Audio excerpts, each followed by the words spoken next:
gosh, you're thinking about purchasing your first home? That is so exciting. Now, this is the biggest investment of your life, so you want to make sure you know what you're doing. Hi there, welcome back to my channel. I'm Lucy. In today's video, I will be going over how to purchase your new home with a home mortgage. The main reason why it can be very overwhelming, complicated, and very stressful is because you may not understand the process or have a plan to prepare for getting a mortgage to purchase your home. Now, you may ask, how am I qualified to talk about this? Well, I am a licensed loan officer, and I want to share with you the secret so that we can make your home purchase experience so much better. Make sure you watch till the end of the video so you will be able to know exactly what to do and how to plan and prepare for this big event in your life. Now, before I go into these steps, if you're new here, my channel is all about personal finance and investing. So if you're interested in these topics, subscribe to my channel and turn on that notification bell. Since this is such a big part of your life, purchasing your first home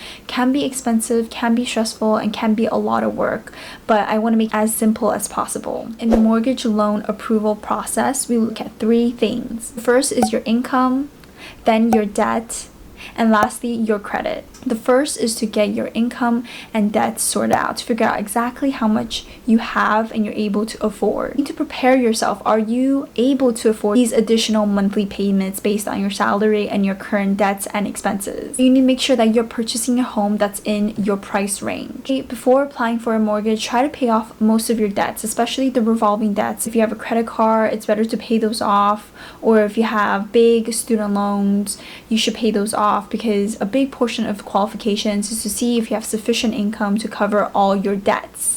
And you may feel the pressure to purchase a home because everyone's doing it, the internet's talking about it, YouTubers are talking about it, how you should just stop renting and purchasing your first home. You need to focus on your own goals, and you need to prepare yourself for the home purchasing process. And if you're not ready for it, then there is really no point in starting the process.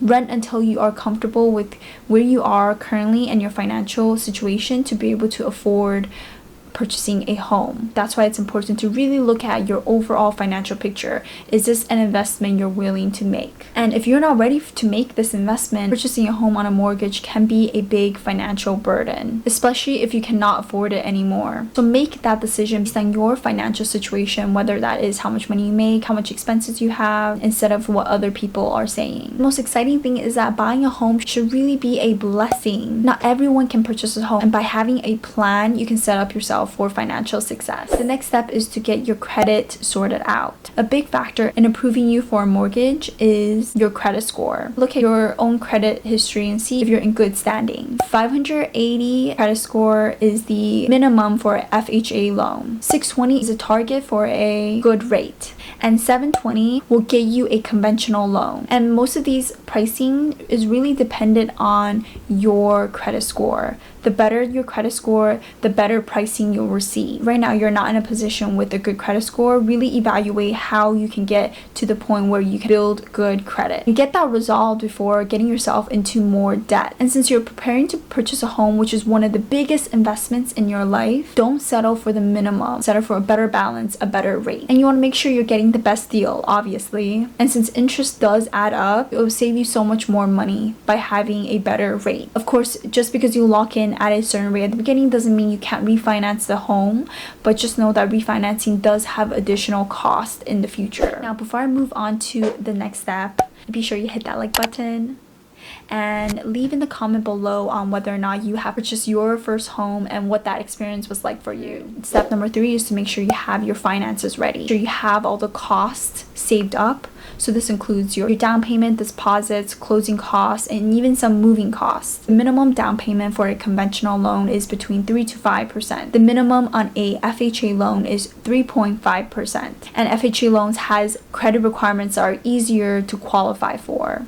USDA loans is 0% down, but the home needs to be purchased in a rural area. And then there's VA loans with 0% down payment, but you need to be a veteran in order to qualify with this type of loan. And I think a lot of people mistake this, but the down payment is not a fee. It's money into your home. It's equity on your property. It's almost like an investment that money will appreciate. And closing costs really depends on where you're living, the average home value in the area. Some places are $500,000, some places are $1 million. So it depends on purchase price of your home. They say a good rule of thumb is that it's between 2 to 5% of your purchase price. This is also dependent on a few factors. We have property taxes, insurance, title, origination fees, processing fees. These fees are going to change depending on what cities you live in. So talk to your mortgage broker about what the costs are. There's some fees that you can shop around for. So you can shop around for title. Title will handle the legal documentations with purchasing a home. Normally they can be cheaper if you can negotiate and you have different offers. And then go with the one that has the best rates because you could be saving a lot of money. Another item you can shop around for is insurance. Make sure that you don't just select one insurance company. You do your research, go figure out which one in the neighborhood, either a small insurance company or a big one, is offering you a better rate. So closing costs can range a lot. Just make sure you're also saving enough money for that.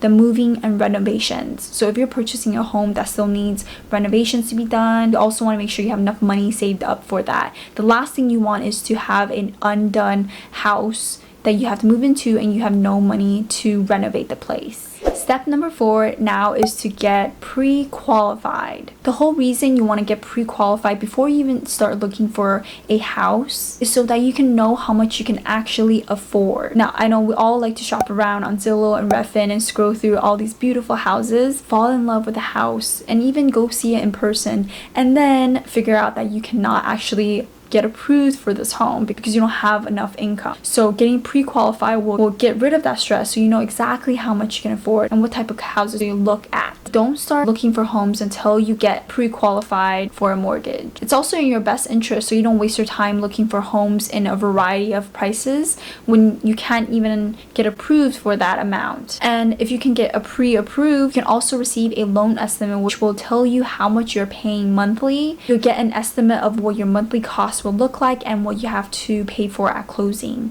This will help you a lot because you don't want to sign a contract not knowing how much you are paying every month. And this makes you a lot more attractive to any seller. If a seller knows that you've been pre-qualified for a mortgage, then they're more likely to work with you because they know that you're serious about purchasing the home. You have a higher chance of actually getting it, especially now when there's a lot of people shopping around for homes. A lot of deals are missed because there's another buyer who has the qualification letter or can offer the better deals. You want to be prepared in advance before you even start looking for a home. Now, step number 5.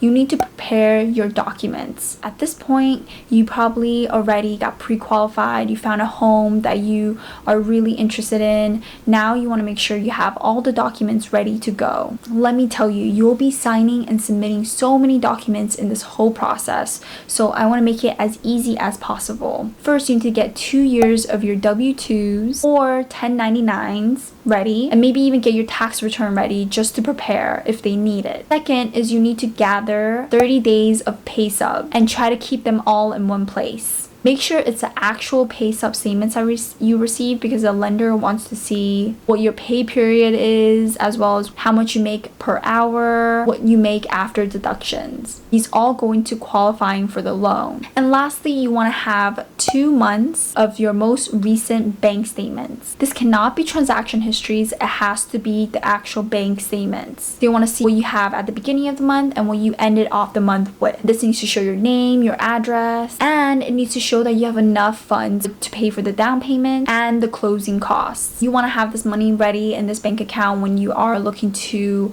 apply for a mortgage. Now, I've seen quite a few mistakes with a few borrowers where they have these large recurring deposits, whether that be incoming or outgoing, and from the bank statements, this can be a red flag if you do not have the proper documentation. I would recommend, if you are about to apply for a mortgage, to not move your funds around so much. Keep it in one account, don't touch it, don't move it around. So if you have documents that show proof where the money is coming from or where the money left to, then that is fine. But if you don't have the documents for it, then you may not be able to qualify for the loan. Not count this amount since you can't show proof that this is your money. Try to avoid it altogether. But if you are transferring funds from one bank account to another one just to consolidate your money, that's fine. They may be requesting bank statements from the new account as well as the old account. Also have those statements ready to go. They just want to see a trail of your funds to make sure that the money that you can pay for down payment or closing costs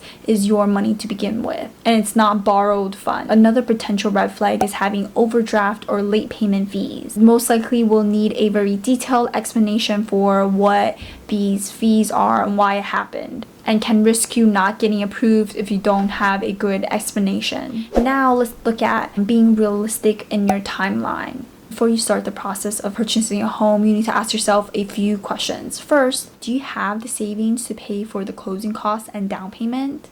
If not, then maybe you should reconsider purchasing the home at a later date. Now remember, if you do want to purchase a home, you can request gift funds from a family member. That is okay to do. It needs to be a formal letter from the person giving you the funds. But if you don't have the money from a family member, you may need to think about purchasing a home in the near future once you have the money ready to go, because there's additional costs to the home besides just the down payment and closing. You have sometimes house issues, you want to save for house emergencies, you want to always be prepared with money for that. Something else you need to ask yourself is, are you moving to a new state? Are you changing jobs? Is your lease over? How are you going to move? How are you going to shop around for a home? Do you have a timeline you need to purchase? If you're changing jobs in a new city, how are you going to coordinate the process? If you're moving to a new city, do you know the neighborhood? Do you know where you want to purchase? These are all important questions to ask yourself before you make the final decision to purchase a home. The whole process realistically can take between 30 to 45 days.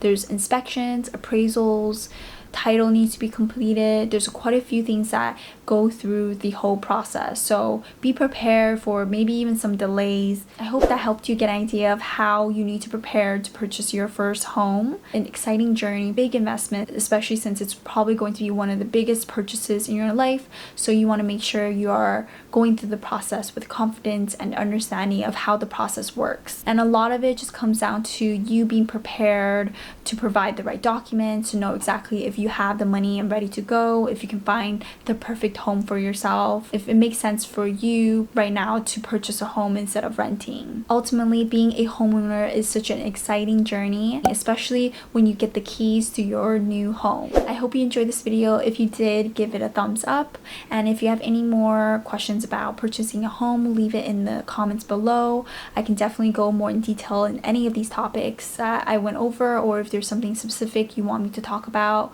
I can definitely share that. If you enjoy these type of videos, do subscribe to my channel and turn on that notification bell.